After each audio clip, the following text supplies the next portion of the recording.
All right, and we are live on the PHU Dynasty podcast. This is episode 94, and we are here today to talk about the Lauderdale Lionheads team review for 2025. We also have a little bit of news today going on in the NFL, so we'll get to that here in a second. But first, I think this was completely unplanned, but I'm wearing a Stevie Johnson jersey, which was in the back of my closet. And I was like, you know what? Today is the day we're going to wear the jersey. James has the Jamal Charles jersey shirt on. Close-up animals wearing hats in a wide-angle lens as well on the iPad today. Love that. And so we have a great trio here. Sean doesn't quite have the jersey, but he had an Aaron Rodgers jersey, which would have been the full gamut, I believe, of former Lionheads. Wearing a nice blue Puma shirt, which I found out yesterday that the founder of Puma was a Nazi. Oh, that's fun. That's really fun. I fit right in with the current regime, if you will. Interesting. All right, we're getting political here. We're in a minute in. We're getting political. So let's shift the conversation to what's left of Darren Waller, perhaps, I guess. Is that the news that's fantasy relevant at this point? We had a crazy trade yesterday, which involved Minkah Fitzpatrick, Jonnu Smith, and Jalen Ramsey. So I think that does impact us a little bit. And this team, I guess we'll get into it because he's got Jonnu Smith. The rare player-for-player trade in the NFL. Yeah. Very NBA-like. Yep. It felt NBA-like. Usually for picks. Yeah. So that was a weird one. I don't even know who won the trade, frankly. It just doesn't like feel like anybody won that trade. It felt like kind of like one of those Madden trades where you trade an aging veteran who's about to be in a contract year for another kind of aging veteran who's got a few more years left, and you're just like, yeah, I'm just gonna work the cap here a little bit. It's like one of those situations. All the skill players for the Dolphins that weren't Jonnu Smith, I guess. Pretty much, I guess they have to get the bump, I guess, in this scenario. 2017, this looks great for the Steelers, with the players they have right now. They're just going to be rolling out with like 13 personnel, like 100% of the time. What are they doing? I legitimately think Jonnu Smith is wide receiver too. That's the thing. Yeah. Like I think the passing offense it'll roll through. I mean, obviously DK, Jonnu, and then probably Jalen Warren, I would think is kind of how. I redid all my projections today once the Waller news came out. And I want to say Jonnu Smith I have is second in targets on that team. It wouldn't surprise me at this point because I truly believe he's the second most talented pass catcher on the team. I think I still have Freiermuth as third. So it's pretty bad. I don't know if I go that far. Yeah. I mean they could cannibalize each other too.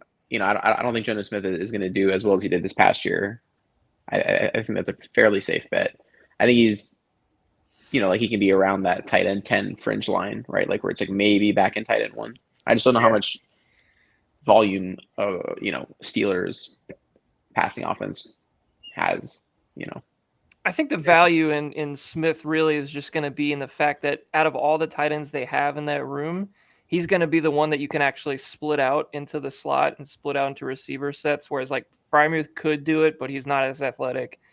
Washington's he's just not that guy. He's basically a seventh offensive lineman that can do a little bit of something in the goal line area. But like really, like they don't have a guy that can play that joker spot up until they got Smith. So like technically he is like your slot receiver, I think, at this point. And then kind of whatever, or maybe they split him out. I don't know. He's athletic as shit. So I don't know.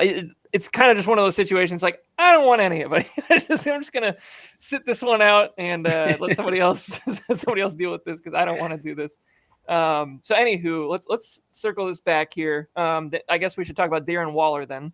I was flabbergasted when I saw this happen. Yeah, that was wild. That was not a name I expected to music career see today.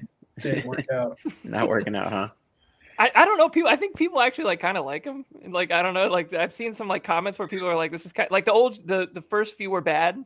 And then I think he's finding his sound right now. It's taking him a little bit of time to get his ducks in a row. But I saw there's an uptick for his music career. So Club 11 is going to be popping at some point down there in Miami. But I got to be honest with you. I don't know. He's not good anymore. I think we kind of figured that out. And like, he's athletic, great, but like, does this move maybe the a needle? year off helped him, and now he's ready to recharge. Like, I mean, it's kind of like a low risk thing for the Dolphins. If it hits hard, and if not, okay, they have some young tight ends. You know, the Jalen Conyers, Truthers unite. Like I mean, it wasn't an they have other offense. guys.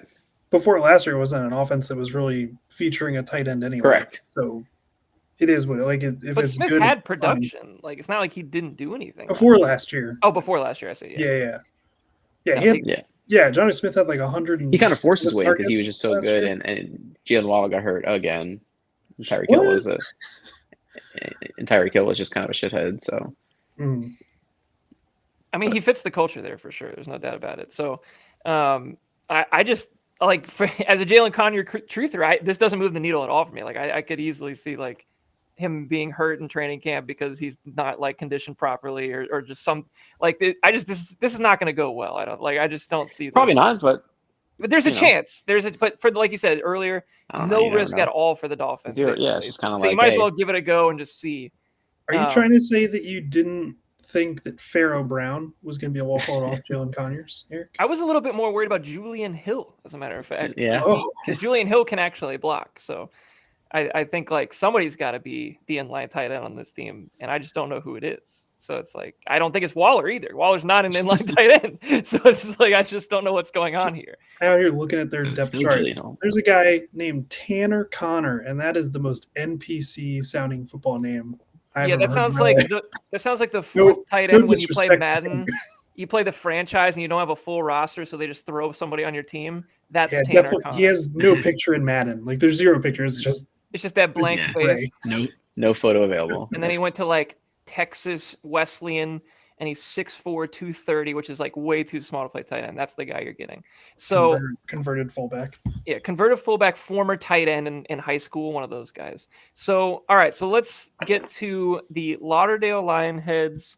The next in our series of team reviews, we have a really interesting team here to talk about. Kind of piggybacking off of last week, we had Vince come on to analyze James's team. Now we have James to analyze Vince's team, so this should be a pretty fun one.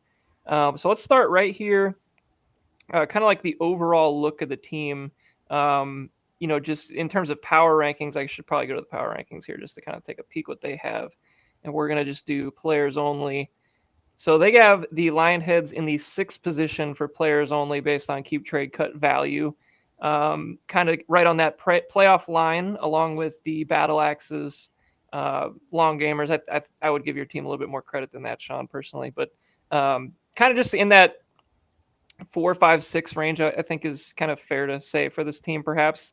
But I'm curious, James, what do you think about this team, just like kind of as an overall look? The 4, 5, 6 is about where I'd have it. I may say like more like 3, 4, 5, kind of more in that range, but that's really nitpicking. I think there's good things about this team, but there's also some areas where it can still improve. But I think the good things are like running back and tight end room individually are like definitely top 3 in the league, like at their respective spots. And you can make a strong case for either as like, I don't know about having the top, but yeah, I mean, either having the top group or just like a very strong unit that is capable of winning. Now, we'll definitely get into the receiver group, but that's an area that, I think is holding this team back from really saying it's one of the top contenders. And Sean, do you see it kind of the same way, or is it, or do you have a different opinion?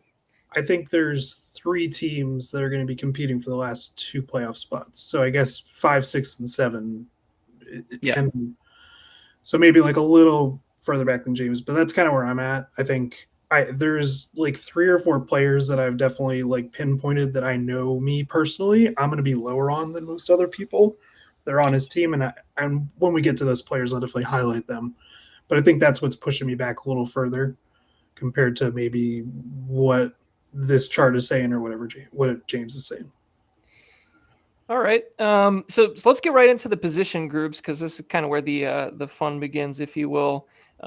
Starting at the top, we have the quarterback room, And, compared to some of the other maybe teams that we've started reviewing in this series, the Battle Axes, a couple other teams that we've talked about kind of have those top tier quarterback options, the maybe the more crown jewels of the quarterback position.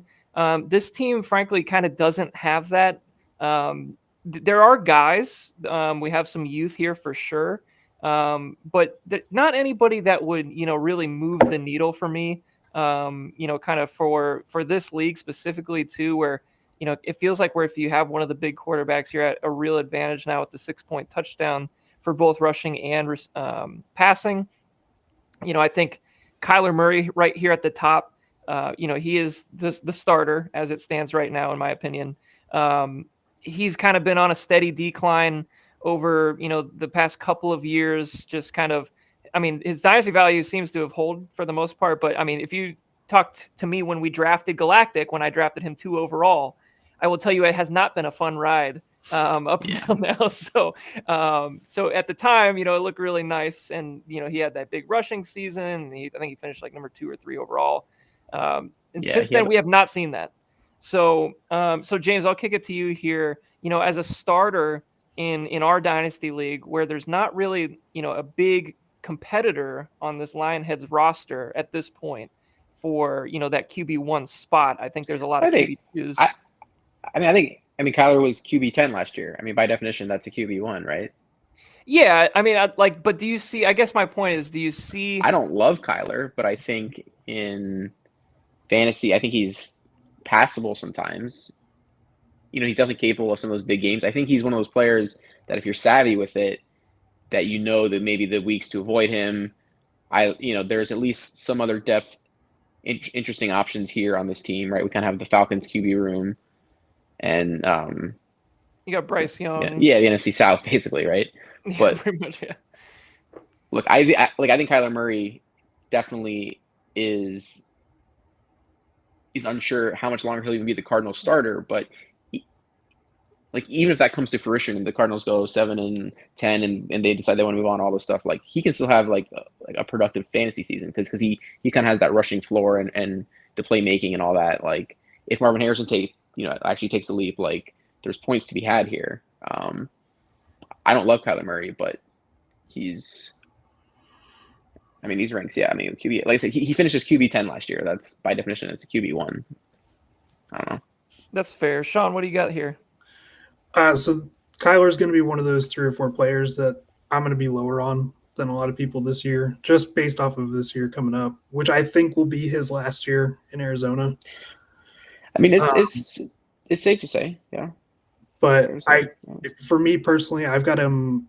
I have him outside of the top 15 quarterbacks this year, and he's still the highest rated quarterback I have on this team. So I think this is just going to be a positional disadvantage for this team all year. I'm just not a big fan. They did nothing for this offense this year. The offensive line is bad.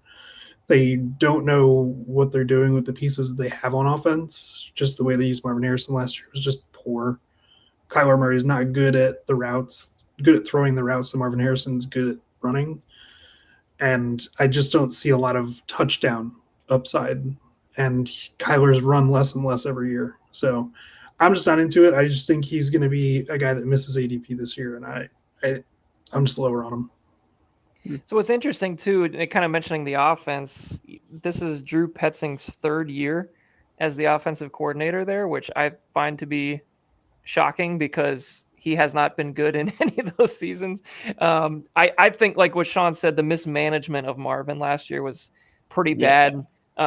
There's really there's a few things that Marvin does really well right out the box, and it didn't feel like those were used at all to his advantage in that first year. Now, of course, it still wasn't a terrible rookie year for him, but there's more meat left on the bone for sure. So that's kind of where I have a tough time with Kyler because I can see the upside where he starts running more like he used to, really getting in sync with Marvin Harrison. That could really lead to the upside of that QB1 maybe getting to QB7 or QB8 or something like that. But I just don't feel confident. There's not there's no warm fuzzy feeling anymore with Kyler Murray, which is hard.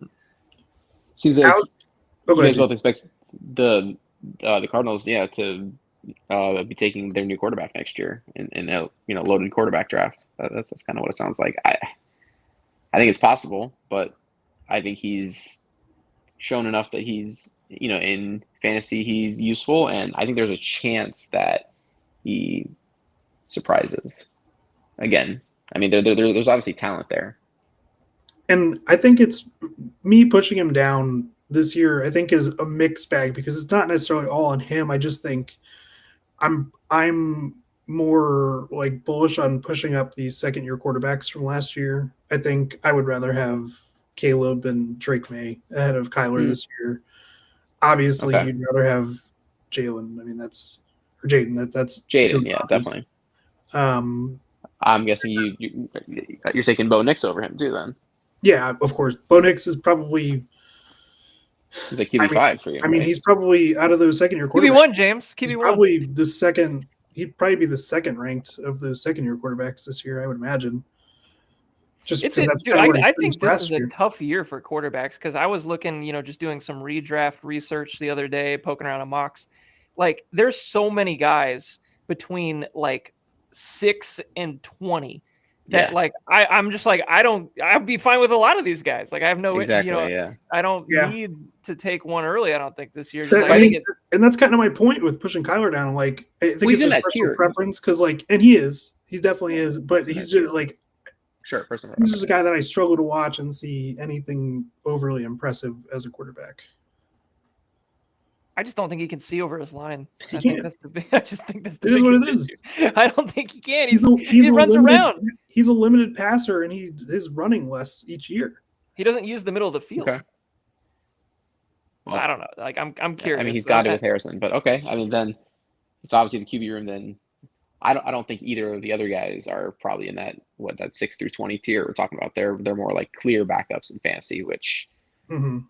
I mean, I've got Bryce Young at 26 and Penix at 29 this year. Okay. I mean, I think Penix could definitely surpass that depending on the year he has. 3 games wasn't enough for me to like get super bullish yet. But obviously having Drake London and Darnell Mooney on my team, I hope he surpasses that by a lot. That's true. Yeah, I feel like with this room, at least between those two, you're gonna have options, like James was saying, in terms of, week to week schedules, like if there's a good matchup, obviously the NFC South plays a pretty soft schedule this year. So like you'll have some options there with some bad defenses to go against.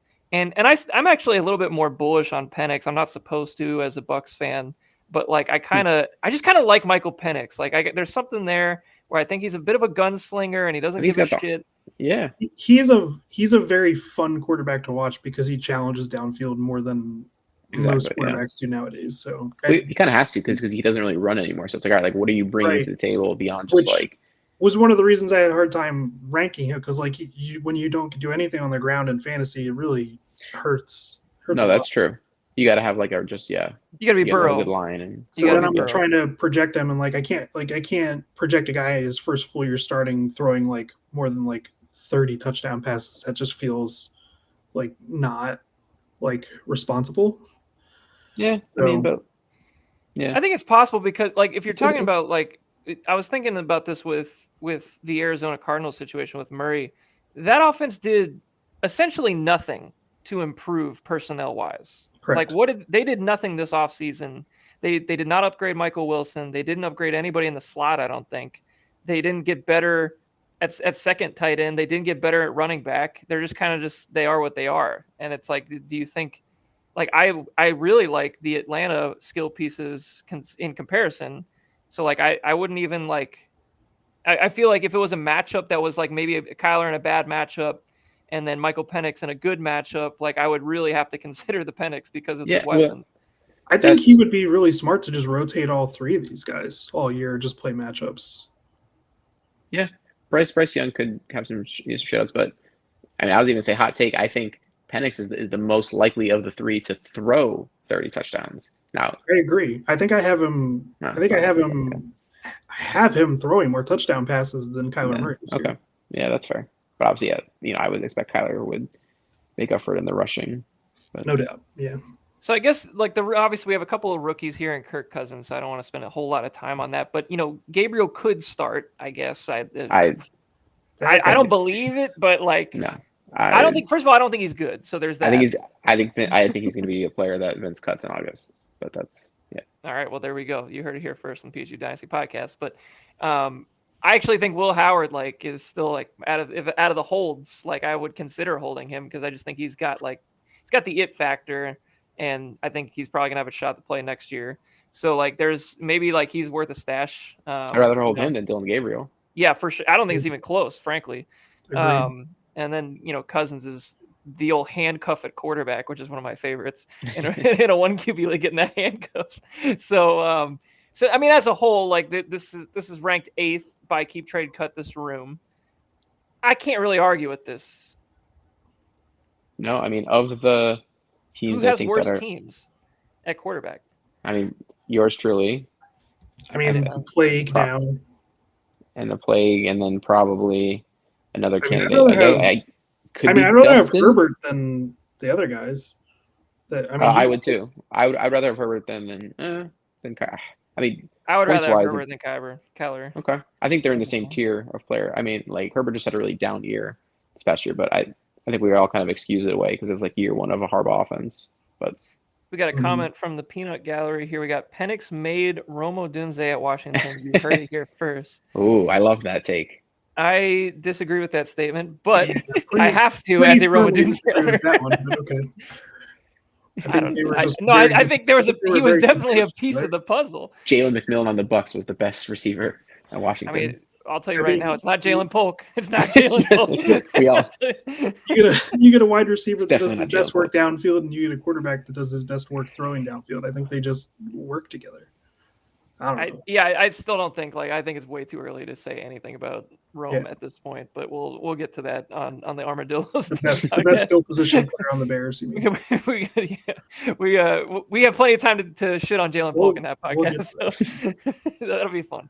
All right, so that's probably enough quarterback talk. I do think this is one of the weaker units, and I don't think this is. But let's close with this.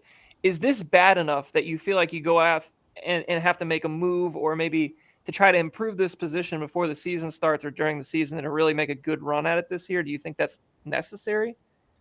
No, because it's not the biggest priority that I would see on my roster, but we'll get to that. Okay. I think it's something that you monitor during the season. Like if Kyler is really disappointing, but the rest of your team is performing, maybe you want to subsidize it with like another player. But it's something that I'm not rushing to address before the year. Yeah, if he didn't have Penix or Young, I would be a little more concerned to go after somebody. Yeah. But the fact that he's got 3 starters is more than adequate, I think. So, all right, let's go to the running backs. This is one of the top units on this team. Keep Trade Cut has him at the 4th ranked running back room, based on dynasty value, of course. I still think there's the big 4. I think we talked about the same big 4 last year as well. Yeah. Being Bijan, JT, Montgomery, and Pacheco. I think one of the more interesting. We could start with number 3 on the list here with Montgomery. Is obviously he's got Gibbs in the backfield. They split the touches very, very much so last year. He did have the injury, was a little banged up last year, but his value overall for dynasty purposes and even redraft to some extent has definitely declined, since last year when he was just like such a monster for that chunk of last year where it's just constant touchdowns and every week starter and even going into the year before that as well. So it's starting to feel like it's more of Gibbs's backfield based on like if you kind of look at like dynasty trends and whatnot. But is that actually reality? Like, is there going to be like a true reduction in workload for him? Is it going to be more like a Jamal Williams type of role moving forward where it's not as much, every down or early down work and more goal line and red zone work? Like what do you guys see from Montgomery? Because I think out of the guys in this room, his workload, maybe outside of maybe Pacheco, the most unclear, I think, at this point, even though we've seen him do it, a couple of years now. What do you guys think? Go ahead, James.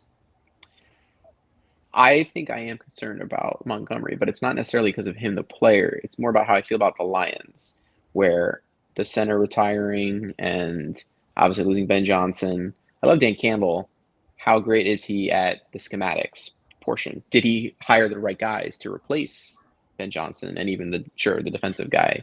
Not that it really matters, but that's the overall team. Like how good are the Lions again? And I think Montgomery really kind of benefits when the Lions are rolling and punching you downhill because he's the player that gets touchdowns, gets the fourth quarter carries to just bludgeon a team. Whereas Gibbs, we just know there's always a role there. And yeah, sure, he showcased late in the year when Montgomery was hurt, but like I think Montgomery did that 2 years ago when Gibbs was hurt. I think they both can do it. Obviously, Gibbs is better because Montgomery's not that tier of running back. But I am concerned about Montgomery that like not concerned enough that he's going to be that I'm like panicking this year, but I would just temper my expectations with him. Is I think where I'm at. Sean, do you feel similarly? Yeah, I mean, pretty close. I mean, I think the Ragnar retirement is probably going to affect him more than it would affect Gibbs, just Yeah, because of running style. Like you said, I think it kind of goes understated. They were 15-2 last year, so they're playing with a lot of leads. right. Playing with a lot of leads with David Montgomery on the field. Not that he can't handle a 3-down load, but like the more parity, I think, is just kind of easily, like you can really easily project a little more parity for this team this year. So I think with that, you kind of go with the better player, and I just think Gibbs is just going to take that shader over just like a little more this year. Not a lot. I've got Montgomery at like or running back like 22 this year, so it's not like a That big no, jump down, but it's a little bit, and I like think enough that's to reasonable. where it's like a little less reliable, where you're like, all right, I'm going to get a touchdown every week from this guy, basically, and maybe that's not the case this year. Yeah, I just think like a downtick in offense overall for the Yes. Lions should be, I don't want to say expected, but like that's what I'm expecting. Is I don't expect this to be the high octane trick plays, all this crazy shit going on, tons of red zone looks. Like I'm not sure that that's what this is going to look like this year, and it's not because of talent. It's not because of anything else. I think it's mostly like what James mentioned, like the Ben Johnson leaving effect. I think is going to have a big play in this whole thing. That being said, Montgomery is one of the players, like out of all the guys in the league that maybe don't have the elite traits, or they're not super exciting, they're not fast or agile or anything like that, but just like a kind of a Gruden's grinder, if you will, between the tackle runner. Like he's one of my favorites, Yeah, and he does his role well. The team loves him. They sign him to an extension. yeah. He's not That's just going to important too. go away.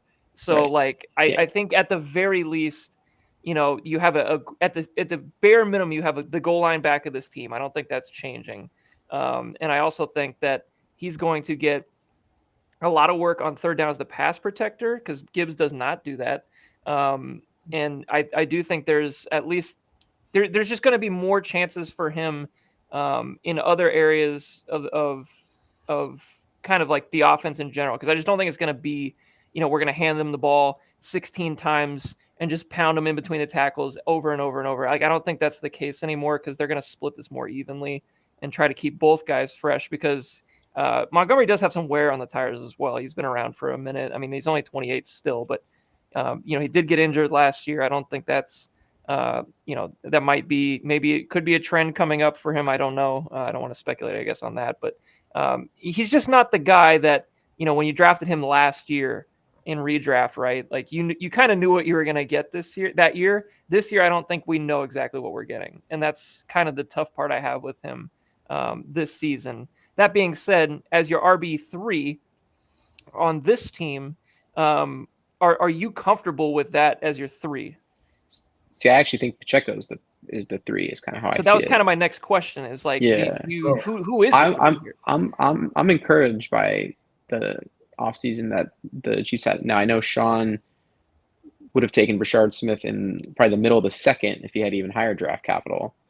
But that aside, I do I like think Rashard Smith, but I do like Richard. I like Richard Smith too, but I think if anything, I think it helps to secure Pacheco's role because I think they didn't really add anyone of value, I thought, in the offseason to like compete for carries. I think Richard Smith will play that Andy Reid role that he loves, the pass catching back, even like what Jerick McKinnon was offering for the Chiefs, right?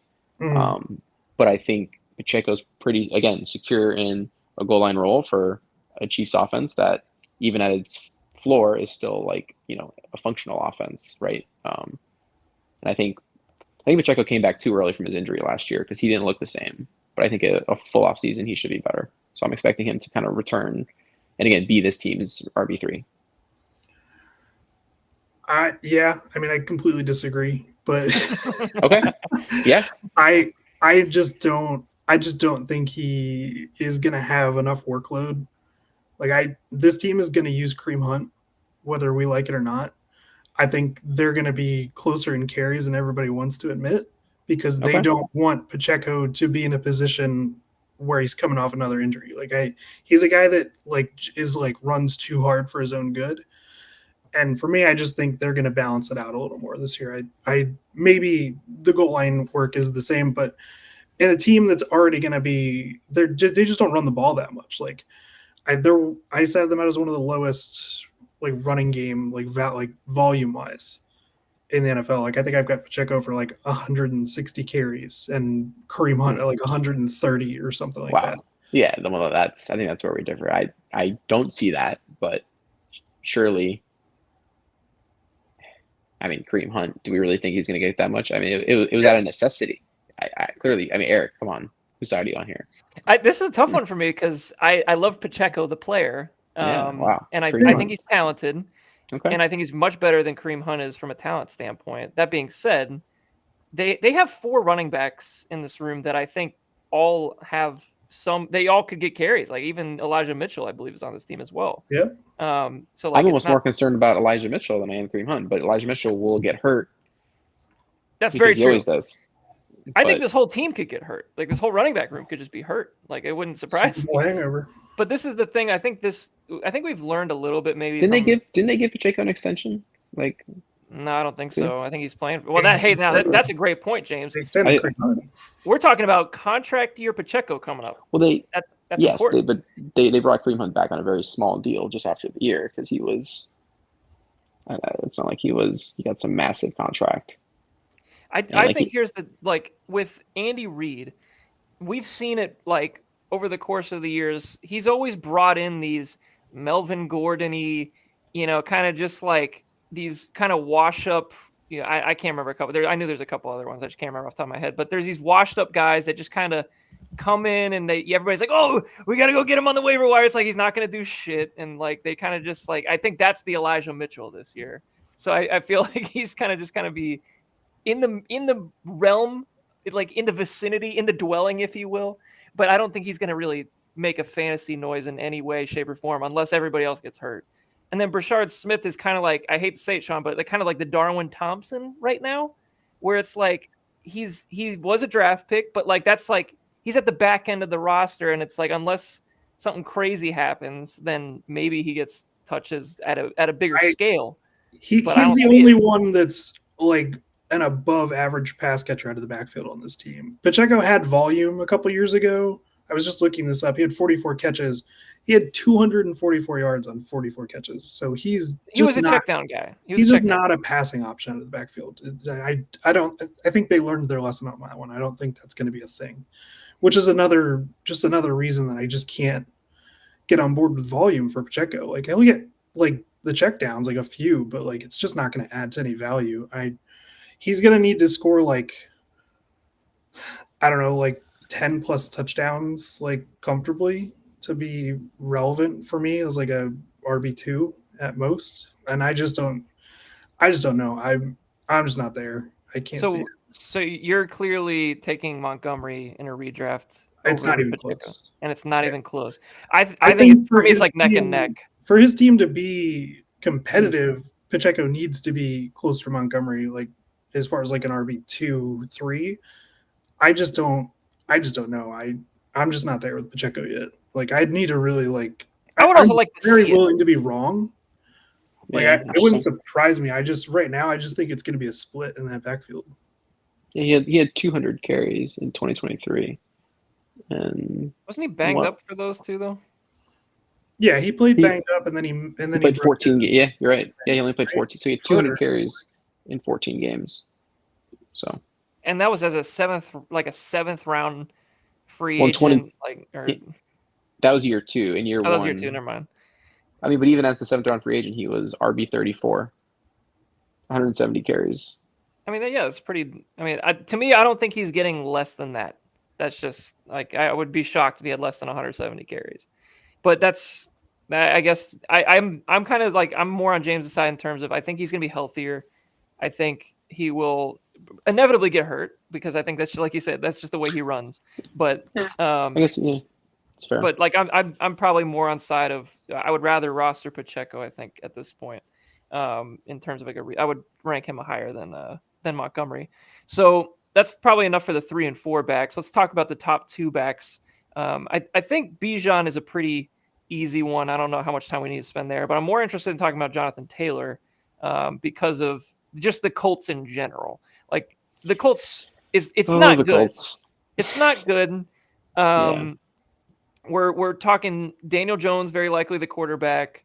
Receiving room is pretty much unchanged for the most part. Same offense under Steichen. His value is pretty much held. Like over the last year or so, it's been basically the same. Now he's he's another year older. He's at 26. He was hurt. He always seems like he's banged up at some point. He had the holdout, I think it was the last year, the year before. So there's kind of been some question marks since he had that monstrous run, as you can see in the chart here, where he was, one of the number 1 or 2 players in all of Dynasty in 2022, coming into 23. So we're about 3 years removed from that at this point. How strongly do you guys feel about JT being an RB1 in fantasy this year? Because I feel like that's the expectation based on the workload, what we've seen in the past from him, what's possible. We know the upside's there, but do you see him reaching that RB1 again this year?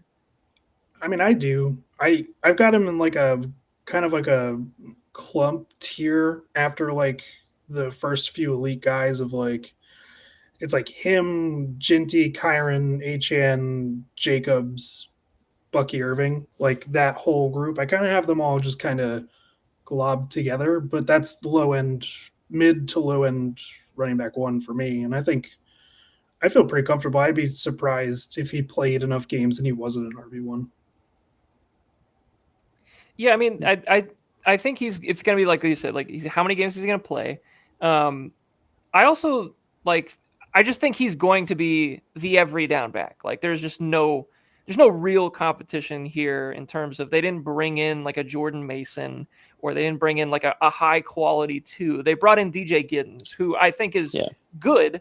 That being said, DJ Giddens to me is from a running style perspective is not really similar at all, and doesn't offer quite as much on third down as some of these other backs in this class. So to me, he's kind of like a 2 down, handcuffy type back. And he's not that same handcuff level as a guy also on this team, the Ray Davis types, where if he gets the job, is it going to be oh shit, we might have an RB2, RB1 here. If Ray Davis gets the role in Buffalo, if something were to happen to James Cook. So I don't think that's what we're dealing with Giddens. So I just feel like he is the engine of this offense, and there's no other choice but to use him. They paid him the money. They gave him whatever he wanted in that holdout year. And if this thing is going to work, it has to be through Jonathan Taylor. It literally has to. They don't have a choice. So for fantasy, the only real concern I have is health. He's just always got something going on, and it's kind of annoying. But I feel pretty good about him being an RB1 this year, because I just don't think they have anything else. Even if the game scripts are shitty, he's still going to be on the field doing work. James, where do you stand on Taylor? Yeah, I definitely agree with you guys that he's, that he's an RB1. There's just, the, team concern stuff where the Colts are kind of topsy-turvy here, where we don't know who's going to be quarterback, and they have some games where they just can't move the ball. especially with Anthony Richardson, right?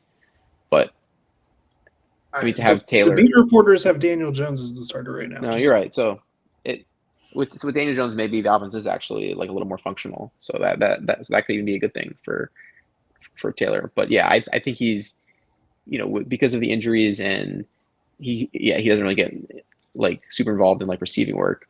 Where like Bijan's the clear like RB1 of this team, and kind of that modern, number one who gets involved in the passing game. But Taylor is that true old school workhorse that like you kind of love having as your two. And if I remember correctly, he was awesome in like the semis of or something. Or the round before that where he had like a monster game. He's capable of those blow up 30, 40 point games. So yeah, he's a player that he's probably like RB5 to RB10 kind of in that range, like in a redraft sense. Yeah, he's gonna be a first rounder in our league. Like, I took him the first round last year, and I would do it again. So yeah, you just don't have to worry about him getting the touches. Like that's like out of all the guys, I mean, even the first round guys, maybe later on in the first round, like you just know exactly what you're gonna get, and that's he'll be a late one, and somebody's gonna get a sick turnaround of like Jonathan Taylor and like fucking like Justin Jefferson or something stupid in a redraft league.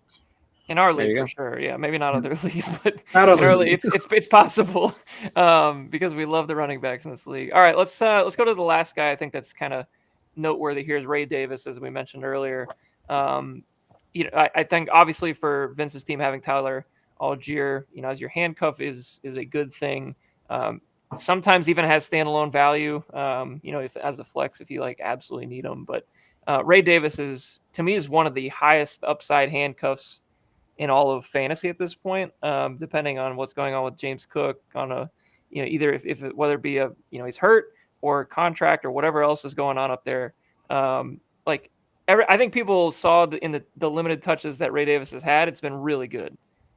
So I think he's one of my favorite handcuffs to own this year, and kind of curious what you guys think. I think he's good. I don't know. Are you nervous with James Cook, Sean? No, because he's like all the things that he would be fined for, he showed up for. So I don't think he's ever gonna like not play. Okay. Now, will he get a contract? I would love for him to stay in Buffalo because of that offense. But yeah. I mean, I think he just plays out the year, and I think he goes somewhere else. But for this year, no, not really. I mean, he's not going to put up the touchdowns and stuff that he did last year. I think that would be kind of crazy to assume. Sure. But could Ray Davis have like just kind of end up having more work this year? Totally, 100%.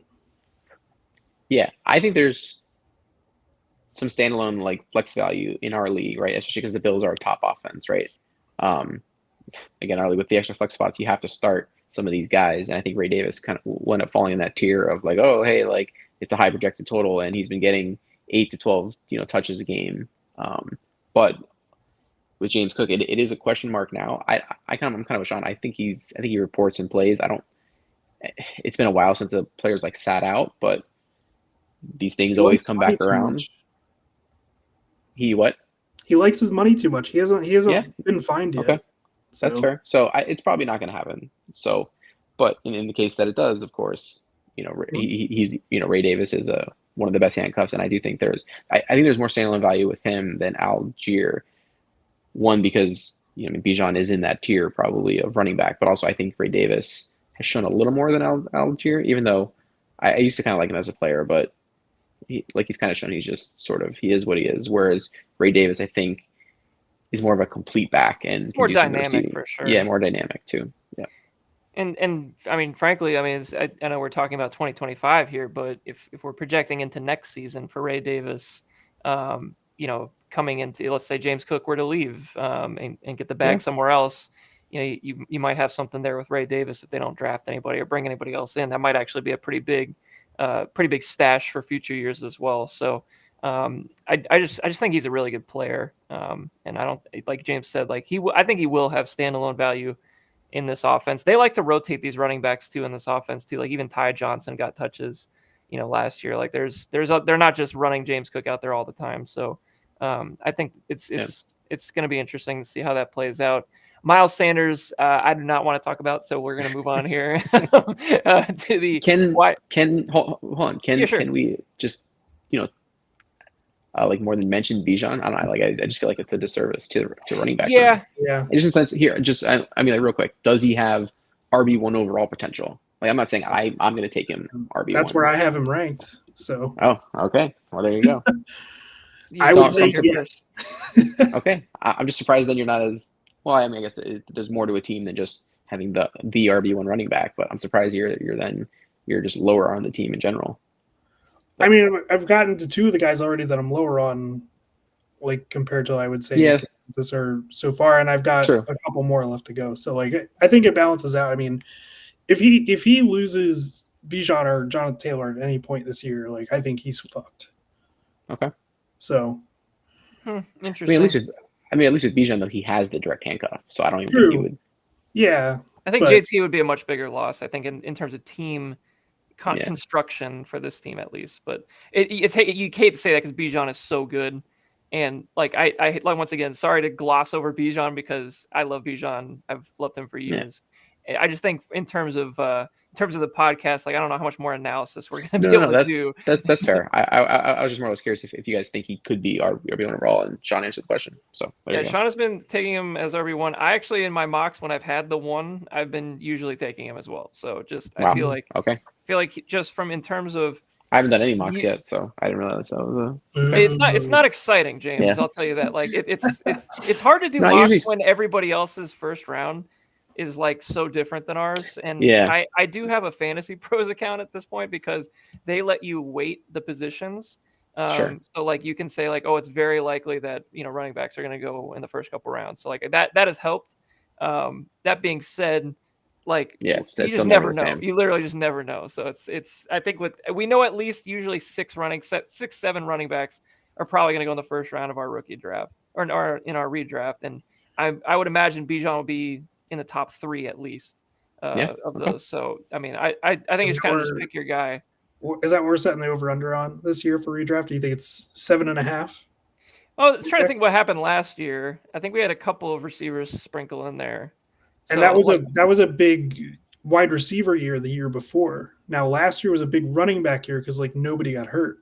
So our league just can't handle that, is what you're saying, and then we're just going to draft 10. I think we're going to skew RB heavy this year, like even more so because probably 8 or 9, and then plus Chase. Yeah, that's probably it. That's probably it. And then I was gonna say who's the obvious? Like Chase is going to be probably going to get in there. Probably just Chase. One, and then Jefferson maybe. Honestly, it just depends if somebody picks him at pick 10 or pick 11 kind of deal, or if he went to receive. Yeah. But if you watch like other mock drafts on like YouTube and stuff, people like bigger outlets, like they're like Puka's going in the first.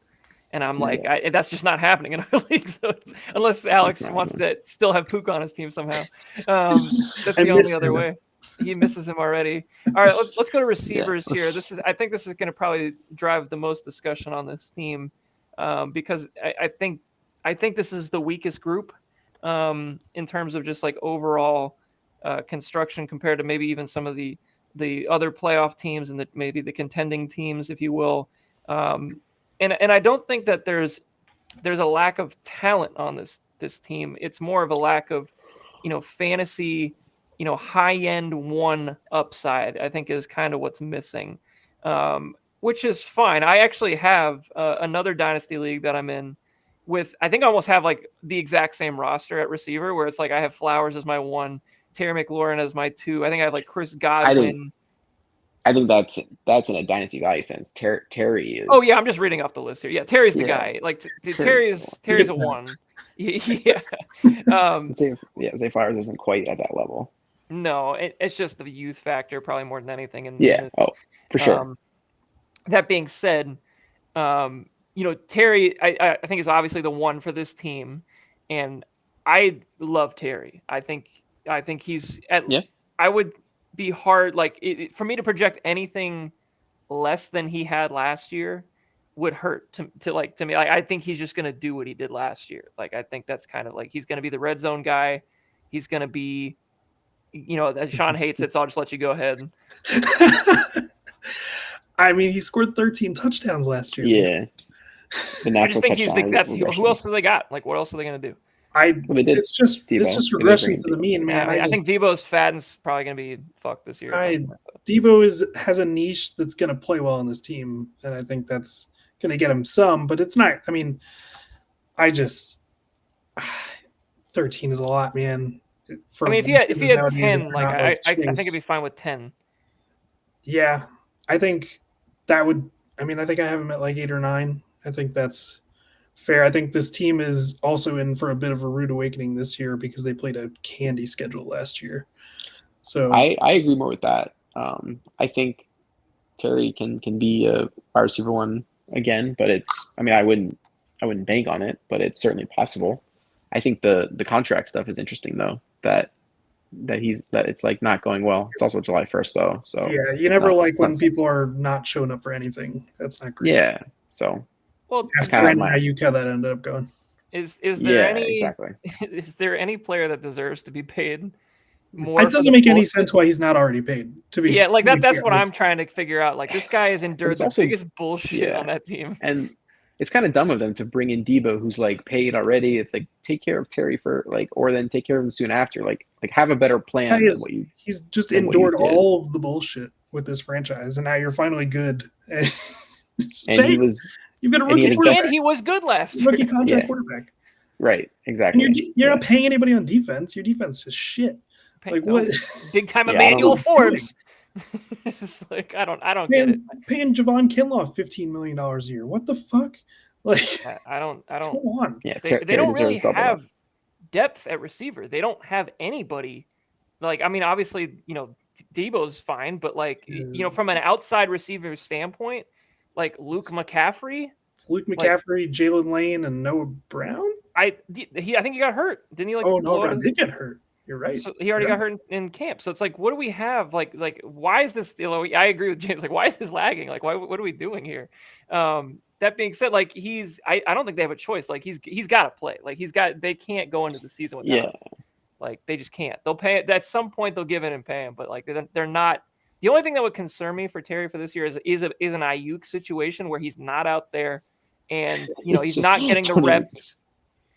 Yeah, it's just like a rep thing, like where it's like it takes him a while to get going. Because even last year when he finally did get paid, there was like 4 weeks where Ayuk was worthless. Like he didn't do anything. He had like 30 yards a game because he just wasn't in shape. So like that's because he's also a jackass. But I don't think Terry's that guy. But I don't know. Right. That we have a track record of Terry being very good every single year. So like I just have a hard time ranking like anything less. Like he won't be lower than like wide receiver like 13 for me this year. Like I just can't devalue him. Like I love the guy. Sean, you can shit on him all you want. You keep it going, buddy. I like Terry. I love Terry. Keep ripping him up, bud. I think he's closer to wide receiver 20 though. Wide receiver 20. That's closer to where he's been. And granted, he's got a much better quarterback now. But like the touchdown regression is coming. Like it just is. I'm not saying he's going to have 13 again. I just think he's going to have 10, 9, something like that, which is more than adequate to be on a low passing volume offense. That he's not going to have 1,300 yards. He's probably going to have closer to like 1,000 or 1,100. Like I don't know. All right, let's move on. Let's go to Zay Flowers because everybody loves Terry McLaurin. So let's go to Zay Flowers. Passing offenses. So we have a almost 25-year-old Zay Flowers. This is going to be his 3rd year in the league. Has a lot of really good spike weeks. He's a player that I think is still. I think he's getting better talent-wise, like every year that he's played in the league. So I do think he's still on the uptick. His value has kind of like steadily declined over the last year or two, but like not to the point where it's like concerning. But he is really one of the before Rashad Bateman had his little resurgence, they didn't really have anything outside of Mark Andrews, and he was kind of drafted to be when you draft the guy in the first round, you expect him to be at least a focal point of the offense, which he's been. But his value has kind of just hovered, and you can even see in this chart in this like wide receiver 20-ish to 25-ish range-ish kind of thing going on for quite a while now. Is there any reason to believe that we have, is this just what it is? Or is there more upside left to unlock here with Zay Flowers? because I think that's what this team is searching for. This Lionheads team, like there just isn't that one guy that you could say like, oh, he's got the upside to be, the top, a wide receiver one essentially in fantasy.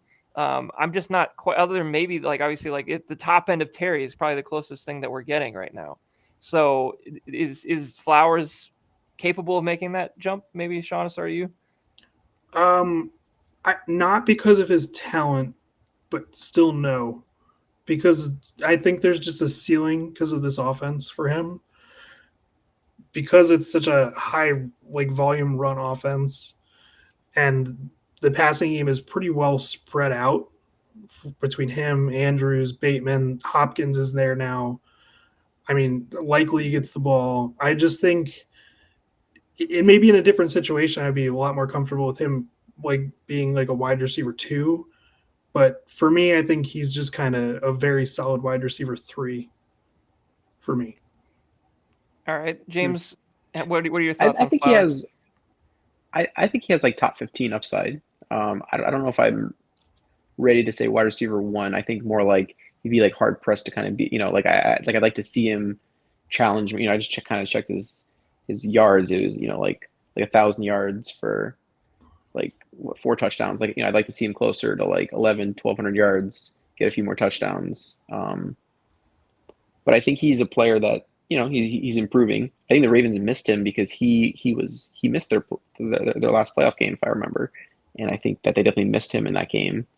I think it's I think he's a pretty solid player. I don't know if I'd go wide receiver 1, but to your point, he is a player that that could pop here. It is one of the receivers that I could see. I mean, again, it's a 2-year trend, but he went from wide receiver 30 to wide receiver 24, and I feel like he was trending up towards the end of the year, like in his production.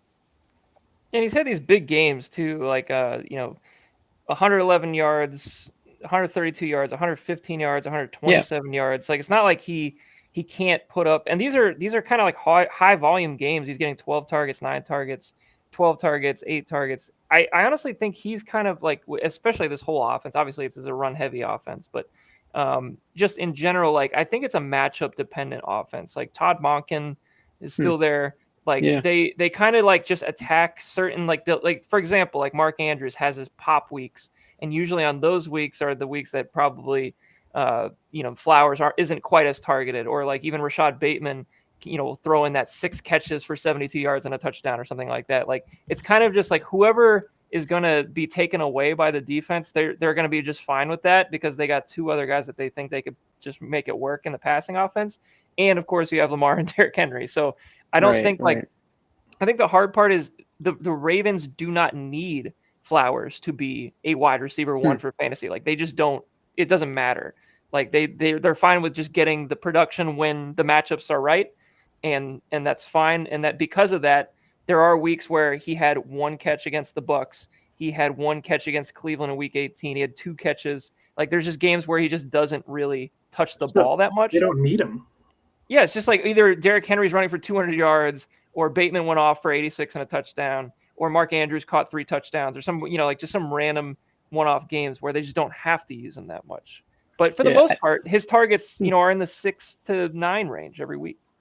And just as like a cap, we talk about like such a run-heavy offense. Lamar had a career high in passing attempts last year at 474. In context, I want to say Brady had like a 700 attempt season for the Bucks, which would be on the other end of the spectrum. But like the median is like in like the mid to high 500s for the rest of the NFL. So like you're talking about having to be efficient, earn target share. It's just tough when you've got a lot of the talented players in your offense. Like it just feels like there's a ceiling that he's just not going to be able to punch through. I agree with all that. I think that answers the question. That I don't really see him as a wide receiver 1, but I think being a wide receiver 2, sometimes like the bar is pretty low in fantasy, and I think he could accumulate enough big games over the course of a year that if you, especially again in our league with all the extra spots, player you kind of just like grin and bear that you start him every week, and like you just kind of know, all right, he's going to fuck me 1 week where he's going to get 2 points, but there's going to be those 20-point weeks also. Yeah, a fun best ball player for sure. He'd be great in off the rails. Great in off the rails. A very good best ball player. So, I mean, all that to say is, this is, I would venture to say, is the 2 on this team. And we have two; those are two solid options in the starting wide receiver spot. But we don't have a true one's one on this team, I think, and I don't think anybody would really argue with that. Is in terms of some of the other players we've reviewed on other teams. Some teams have two of these guys, which I think when we get into other teams too later on in this series, we'll see that there's significantly stronger rooms for sure in the league. And I wonder, before we kind of get into some of these other players, how much does this affect the Lionheads' chances of winning it all this year? Because this is a team that they have, win now pieces, with the McBrides, with the Bijans, with the Jonathan Taylors. But does this wide receiver room hold this team back so much to the point where it's a championship is just pretty unlikely? Is that out of this world to say that like this room just isn't good enough to get it done? I would agree with that. James, anything there? Well, I think like the high end for Terry and the high end for Zay, like we said, are wide receiver one and wide receiver two. Like they're kind of like Sure. the like back end wide receiver one, back end wide receiver two, and then I think you can scramble together through. So I would say no, that it's not unlikely, but I think in order for this team to more firmly put themselves in that championship contender thing, I think like looking to add a player via trades or I think it's something that could be considered. I don't know where that would be from, but I just think that the other parts of this team are good. But yeah, the depth here, there's some interesting players. I just don't know if I fully believe in it. I don't know how many of them I fully believe in. Yeah, I think the hard part with this team for me, and in kind of reviewing it compared to past years and where this receiver room has been over the last few years, is that the quality depth on this team at the receiver room, especially with the veterans, is not really quality anymore. Where like a Christian Kirk, kind of don't really know what that's going to look like. Cooper Kupp, we kind of really don't know what that's going to look like either at this point. Even a Dontavian Wicks was kind of like a high upside guy last year that people were excited about. That didn't really work out, and they just brought in a guy. So like I'm not so sure. Like I love like some of the depth pieces as much as I have in years past, and that's kind of why it's harder to rank this wide receiver room a lot higher than kind of where they have them here at 7, 8 in that range, in terms of just like the rooms across the league. Now that being said, we did have an influx of rookies this year, which I think there's upside for all these players. Probably the most I would say is probably Golden at this point, which makes sense because he was the first round pick for this team. That's an offense too that really kind of just spreads it around week to week. It's hard to project those guys, the Jaden Reeds, the Tucker Crafts, even Dobbs is. I don't know if Dobbs is even if he's probably already bitching about something, but he should be on the Armadillos, frankly. But like kind of out of these rookies that we've drafted this year, because I think it's tough to even project a Kupp. Maybe Sean's done the projections, but Sean, like, where do you have Kupp this year? I'm curious. Wide receiver 55. Okay, so it's not going to do a whole lot for this team if that's the case. I think he's cooked. He's fully cooked. Yep. He's flipped over on the grill, cooked. James, is Cooper Kupp's cooked or what? I don't know. I mean, he didn't look great in a lot of his chances last year, so I need to see something from him. But man, I don't know. I feel like out of like the depth guys that aren't rookies, I mean, Demario Douglas, like, is he anything more than just kind of that slot guy that everybody thinks he's going to do well and has 750 yards? Like, is that just kind of what he is at this point, or is there more there maybe with Drake May a second year? I don't know. Like, it's hard to tell. Like, there's a lot of the question marks here, guys. Like, that's kind of the point I'm getting is if we're not counting the rookies, the next wide receiver I have listed on this team is Kirk. Yeah, and I don't. That's assuming he holds off the rookies and is like the second target. Maybe I don't know. Here's the thing: is I'm going to give him the inside edge because the veterans they're just there, right? Like they usually get the reps in the off season. He's going to probably be the second option at least to start the year. But that being said, if Jaden Higgins or Noel goes nuts in preseason or something, then maybe that changes things. But even if Kirk is the 2, like are we truly depending on this? Like for a flex guy in our league, or like where are we getting extra production here? I guess from this room out. I mean, we can talk about the rookies here too. I mean, it's gonna have to be the rookies. Yeah, I think so. I think if it's like a legitimate wide receiver room this year, to me, I think Golden and Trey Harris both need to hit. And I'll be honest with you, as a Trey Harris supporter and fan club member, I don't think he's going to start right away. I think there will be the ghost of Mike Williams, which I've said multiple times on this podcast, will be probably the outside starter. Mm-hmm. And I would imagine that it's probably going to be Ladd in the slot. And I don't think Quentin Johnson's dead. So I think all those guys are going to start over him immediately. And then eventually, he'll be rotated in, or when Mike Williams gets hurt, then he'll have a shot. Right.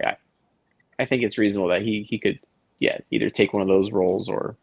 I think it's a projection. It's a projection at this point. I think a very realistic outcome for Vince's team is that he ends up starting Kirk to start the year. Christian Kirk also very good at getting hurt. And by the time Kirk is hurt, Mike Williams is also hurt, and he's playing Trey. And then Trey Harris comes into the fold. I think the most important guy to talk about, and then we can maybe get into a couple of these other guys with the time we have, but is Matt Golden. I think he's the first round pick of this team.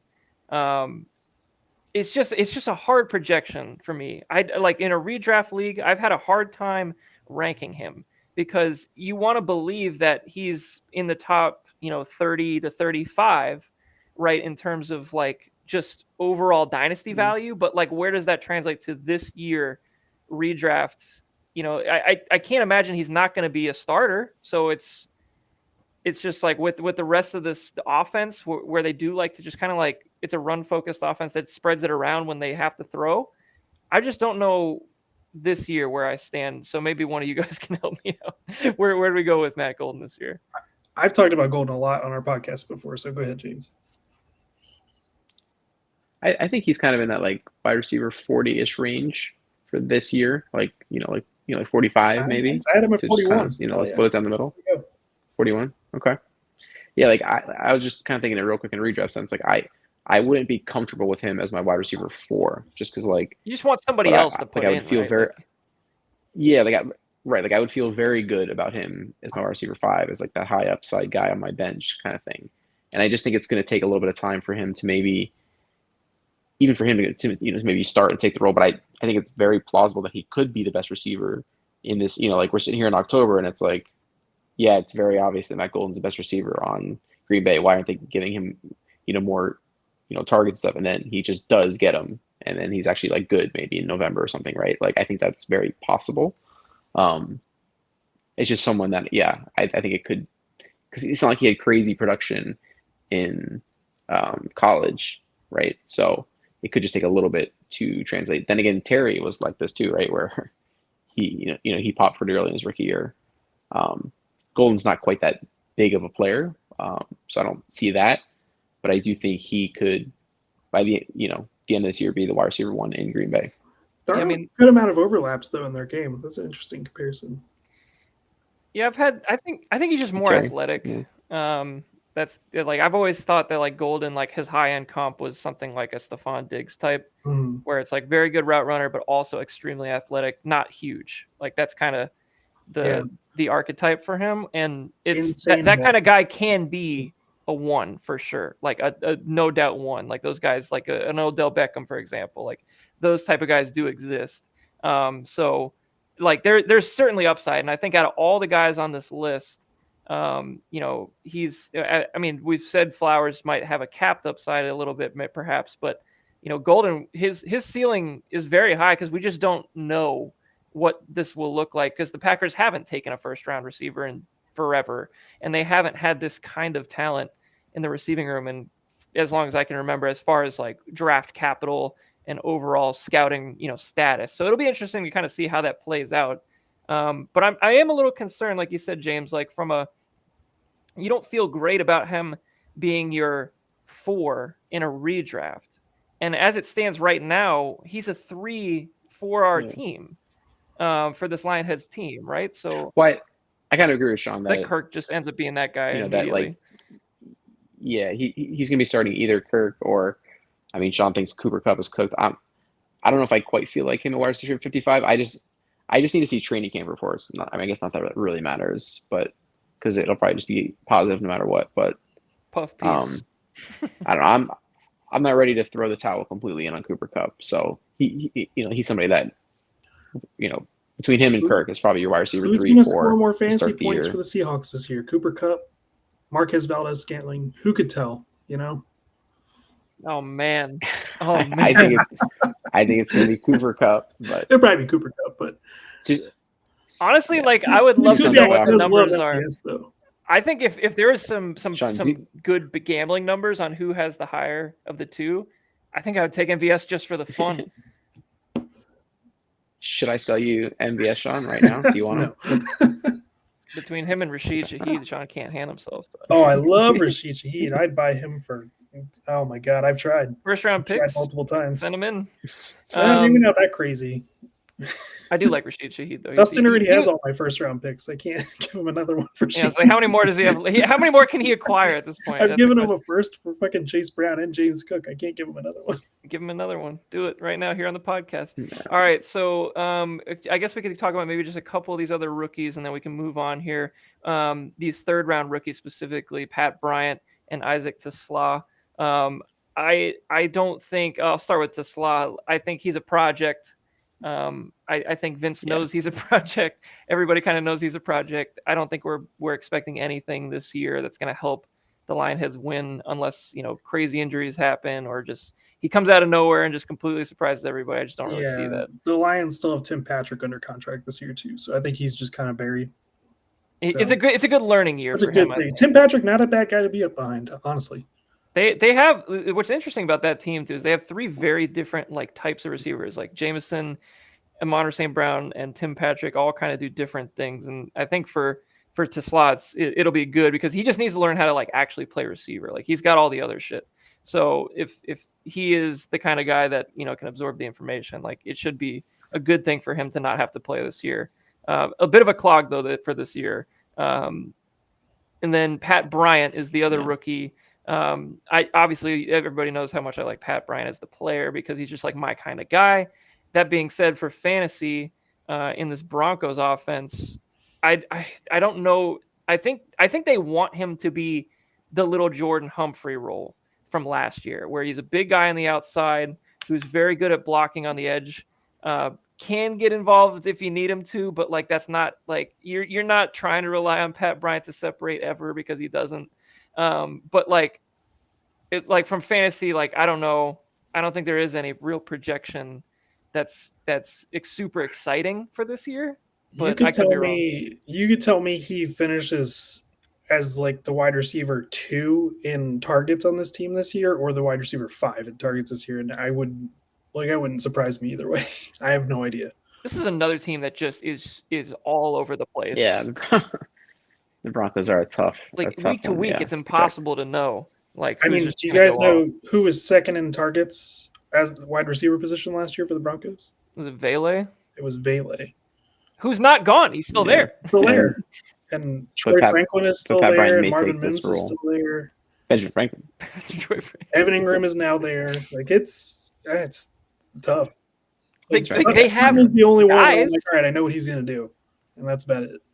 Yeah, I think it's tough to project anybody in this offense, but obviously Vince would love it if he ended up being that number 2 target for this team, and that would really help this team. I think it's more likely, and pretty obvious. Yeah, Pat Bryant will more likely do something this year than Tesla. Yeah, I think that's very fair to say. Agreed. I think Tesla is a big nothing for this year, honestly, unless something crazy happens, like injuries or whatever. Unless he's their punt returner or kick returner or something this year, which is very possible. That guy's fast.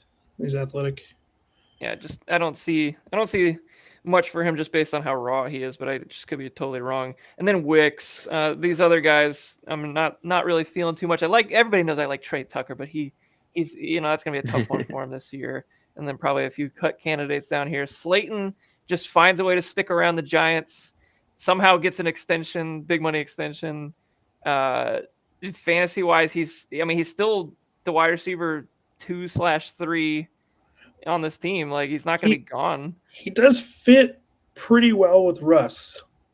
He kind of does. Stylistic fit. Yeah. But yeah. And Jameis too, he's going to sling it around a little. He'll probably have like 3 games where he's relevant, and we're like, what the fuck? Like, I mean, but here's the thing: is for this team that doesn't really have a true 3, like, or even, I mean, like, I guess we were saying, like, you could throw him out there, I guess, if you had to. It wouldn't. Oh, he's part of the carousel. Yes, like, I don't. Absolutely. He's not a cut guy, I don't think so. The great wide receiver 3 carousel. James, this is a Lambs type of player. Yeah. Oh yeah. Like, if you're desperate, sometimes you just roll this player out. This might be a trade we're trying to facilitate here, James. We could, like, get a little Darius Slayton in your life. I have enough of these guys. I have enough of these James guys. Loves them. Is there anybody I'm missing on this list that we need to talk about? Because I think we covered the ones that are. I'm not going to talk about Savion Williams, Sean. Oh, he's a running back, not a wide receiver. No, he's a 6'4" running back that can't learn the playbook. I'm not feeling it. Let's go to a much better room here with the tight end room. Frankly, the strength of the team outside of the running backs. So yeah, you could say pound for pound, probably the best room on this team. I think this is one of the. I mean, before the Janu trade, I thought this was the best one. Yeah, that's true. That's because if Janu was going to be doing whatever he was doing last year, then you have Njoku, who I still think tight ends a week. You absolutely could. Yeah. I think this is like, if I were to build a tight end room, like what I kind of like to do with, like, having the proven guy, having, a middle ground guy, and then, like, the young rookie to develop, like, this is exactly what I'd be looking for.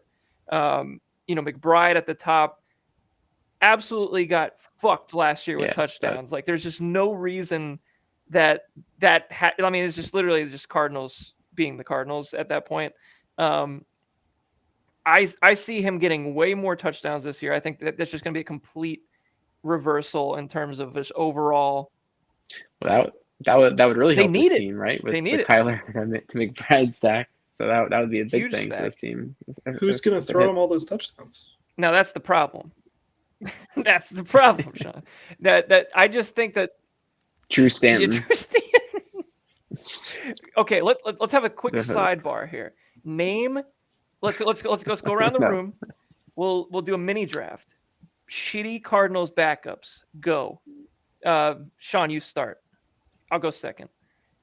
Oh yeah, just throw it on me. Shit, I'll start. John Skelton. There's other great ones. That was a good one. We did have a Kevin Cobb. We did have a Drew Stanton. Do you remember Max Hall? That's who I was trying to think of. I knew there was a Max in there. From BYU. I was going to say Max Skelton, and then you said John Skelton. I'm like, shit, that's Clayton Tune. There you go, James. We're in here. Clayton Tune. What about Desmond Ridder last year? Josh Rosen. Shitty starter. Shitty starter doesn't have to be a shitty backup. They've always had just like these random Jagaloon backups, and I love it. So I thought that was a quick sidebar that needed to happen. Getting back to the tight ends, Sean, I'm curious, where do you have? I mean, you don't have to, but I would like to know where you have McBride kind of projected for this year as far as like stats. I think everybody has him in the top 3. Probably. I got around a little under 1,200 yards and 5 touchdowns.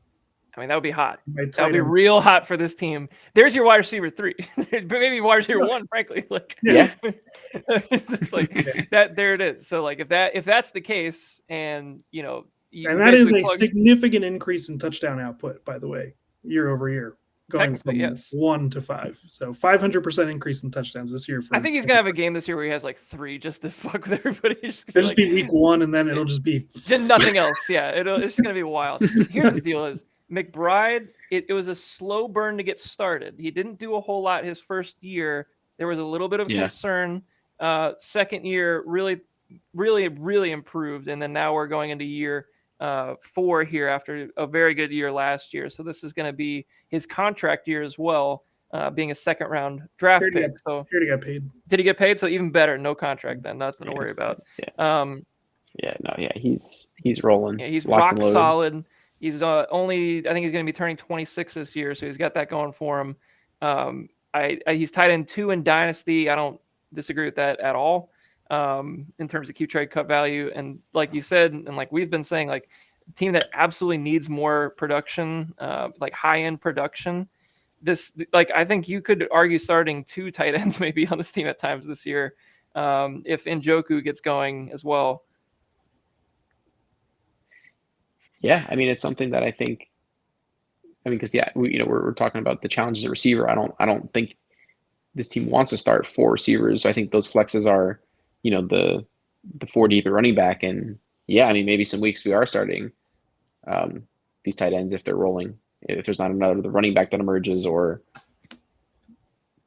there's a receiver more receivers that emerge than we're expecting. Yeah, I mean, I think that maybe that last spot ends up being like the whatever, maybe rookie or the Ray Davis or the Algier, or maybe one of these tight ends. That's kind of where, or the Slayton, don't forget, big play Slay. Ride the Slayton carousel. I'm always down to ride the carousel. And wide receiver 3 carousel is a classic. Yeah, I mean, it's. I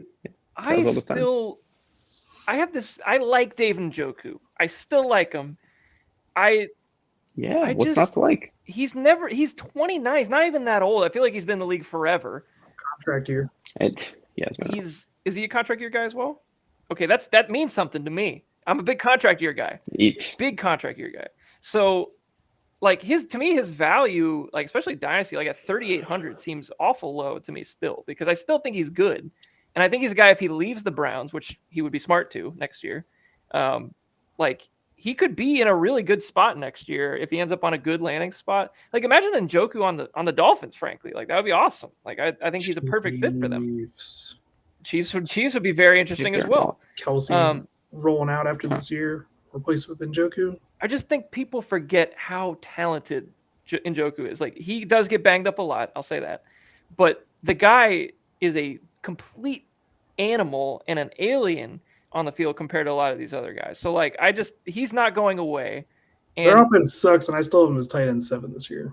Like I think he's a top 10 tight end for sure this season. Like I've seen him ranked lower pretty consistently, and I just feel like he's out of this team where they have a lot of question marks at that 2 spot, the Cedric Tillman spot. Like, I mean, he still is the second best passing option on this team with him and Judy. So I think at some point, like you have to value, like he is so talented and they have to pass to somebody. And usually especially if it's going to be Shedeur, Dillian Gabriel, or one of these Jagaloon, like they love tight ends. Like that's what these guys target. So, and even Joe Flacco to some extent. So I feel strongly about Njoku this year, and I think, like you said, I think you can start him on this team at time to time if you need a second, a flex guy, or if obviously on the bye week for McBride, like he's very usable. So I mean, do you guys feel really strongly one way or another about Njoku, or is it kind of just ho hum Browns football here? I think he's going to be a flex every week for this team. Every week, says Sean. All right, that's interesting. Fire it up. I mean, so we have breaking news on the podcast. Vincent Patrick Nanny is nicknamed a player, and it's Darius Slayton, the Carousel Master. So, I do love it. I love it. I absolutely. We're gonna have to get him riding a carousel as a meme or something. There's got to be something there. Third guy on this list, Smith. We talked about a little bit. Like I just think his value gets hit here. For sure. It's slight downtick. But he's a third tight end. Like, I mean, he might be worth as an upside. Maybe he does end up being the wide receiver 2 for this Pittsburgh team. Who knows? Like maybe he does actually have some like legitimate fantasy value somewhere here. But I'm not betting on it. I'll put it that way. He's just kind of a nice, veteran presence to have. And then I'm still high on Elijah Roy. I know Sean isn't as high. I like the player a lot. I think he, from a fantasy, like maybe not real life as much, but from fantasy perspectives, you got a big guy who plays in the slot. He catches everything. He can run routes. he's not a blocker whatsoever. It's just not what he's supposed to do. He is like, to me, he's like a thicker Evan Ingram that's not quite as athletic. Like he has like legitimate upside to be a starting tight end in fantasy, in my opinion. So it's just a matter of how they deploy him, how many touches he gets as a rookie. Can he pick up everything quickly? Because he is a younger rookie as well. Tight ends take a while to get going. But as your 4, as I mentioned on other podcasts, like this is exactly the team build I would prefer for this type of tight end to be on my roster, because you got the top 2 guys, that you can depend on for the most part, and then that high upside rookie or young tight end to kind of like develop and see what happens. That's what I prefer. So, James, how do you feel about Arroyo? Because I think we've kind of talked about him a lot on the rookie shows. Yeah, I think he's, like I said, I think he's a great tight end 4 to have in a dynasty sense. There's obviously some production in college, and I think the landing spot in Seattle is interesting, right? Because they don't really have anyone. The ghost of Noah Fan here is he's just kind of trudging James, along for AJ them. So Barner is on this roster. he's on the. You're right. Yeah. So he can battle it out here with Arroyo, but I would think Arroyo has a little more upside. No, I think he's a good player to have on your I bench just think here. this is like, for Arroyo, at least with the Seahawks, this is a player, like a type of player that they don't have on this roster right now. Like they didn't have prior to getting him. They had the big guy on the outside with DK. That's now gone. Cooper Kupp is not that big outside guy that can win over the middle of the field either at this point. Like, I just don't think they have like a sizable player in the passing game that they can really like depend on. And like, I'm not saying that they can depend on Elijah Arroyo right now. I'm just saying like I can see the route where he becomes like the big slot and can be flexed out in a joker role, kind of like an Evan Ingram has been, and be like a legitimate red zone target. So like that's kind of that I'm looking at the ceiling probably way more than other people at this point, but I just like the player. I think he's good. I need to go dust off my Torrey Horton soapbox. Hey, now there's arguably no bigger proponent outside of you than me on Torrey Horton. I'm a big fan. We're the as fan well. club. He's so skinny. I don't know if he's going to hold up. I don't know if he's going to hold up. He's so fast. He's so fast. He catches everything. So anywho, that's going to be the tight end room here. We can maybe do a quick look at the pick situation here as well, James. This is a team that is very, I'll say, calculated in terms of trading the picks away. Doesn't really move off these picks quite often. There's a few teams in the league I feel like don't really move off the firsts and seconds quite as much, and I would say this is one of them, unless it's an obvious situation. Like the Bijan trade, of course, he moved some firsts for that. It's more calculated as opposed to kind of just winging around firsts and seconds. He likes to make picks, which I respect, of course. So, do you think this team maybe is in a position at this point? I mean, we know where kind of the weaknesses of this team are at the receiver position, and to some extent the quarterback position as well. Do you think it's time, James, to maybe to think about making a move to try to? Is it time, James? Is it time? Is it time to think about this? I mean, yes, I definitely think it's time to think about it. There's the season's coming up soon here, but I definitely think it's something to explore. Like I said, the receiver position is the one we've talked about, and I think quarterback is, like I said, is something more just like keep an eye on later in the year, but getting another receiver and like maybe even just like additional running back depth is something that I think this team could consider. It's not a must do before the year, but I think I just think a move like that could take the team maybe more from like that kind of that 4 or 5 spot that we're saying, and give it more of a chance to be in the top 2 or 3 is to kind of get that extra little bump, because and this is kind of good to round out the show here. But if we were to project where this team finishes on the season in terms of standings, where does this team finish now? And is this a true championship contender this season? That's the burning question, because I think this team is kind of, to me, in that somewhere in the 3 to 6 range. I don't know if this is a bye week contender because of that receiving room, but I do think this is a playoff team because of the running backs and the tight end situation. So where do you guys see that? Maybe start with you, James. Yeah.